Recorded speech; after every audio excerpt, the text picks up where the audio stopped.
Refuse হওয়াই শেষ কথা নয়, পুনরায় আবার আপনি কিভাবে ভিসা পেতে পারেন। সেনজেনকে যদি ফোকাসে রাখি, সেক্ষেত্রে ধরেন আপনার যে সুনির্দিষ্ট রিজনগুলো বললো, আপনি সেগুলোকে যদি রেকটিফাই করতে পারেন, সেক্ষেত্রে আপনার ভিসা পাওয়ার পসিবিলিটিস বাড়বে।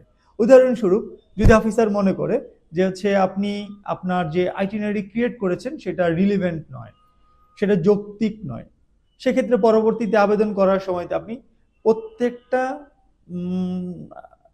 স্পটকে আরেকটা স্পটের সাথে আপনি ঠিকঠাক মতো অ্যালাইন করবেন।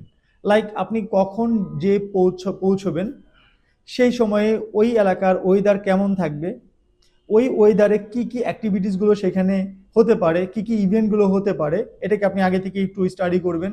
সেই ইভেন্টগুলোতে আপনি কোনটায় কোনটা আপনার পছন্দ, আপনি কোনটায় কোনটায় যেতে চান, সেই ইভেন্টের কোনো টিকিট থাকলে সেটা নিশ্চিত করা, বা কোনো বুকিং বা কোনো কনফার্মেশন থাকলে, রিজার্ভেশন থাকলে সেটা নিশ্চিত করা, সেখানে জয়েন করা।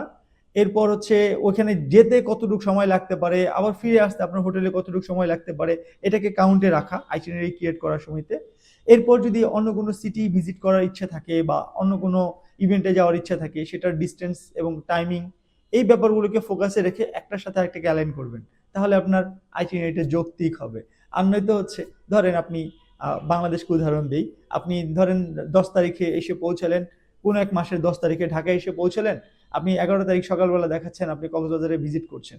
সো বিষয়টা হচ্ছে এরকম যে খুবই হ্রাস হয়ে যাবে বা অযৌক্তিক মনে হতে পারে, খুবই স্বাভাবিক।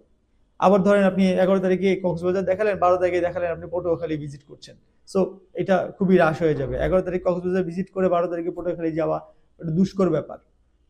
অসম্ভব নয়, বাট দুষ্কর, এটা যৌক্তিক মনে হয় না। অ্যাজ এ ট্যুরিস্ট আপনার কাছে যে এই ব্যাপারগুলো স্টাডি যদি আপনি না করেন, তাহলে অফিসারের কাছে মনে হবে যে আপনি গদবাদে একটা অ্যাপ্লিকেশন করেছেন এবং সে আপনাকে একটা গদবাদা রেজাল্ট আপনাকে ধরিয়ে দিতে পারে।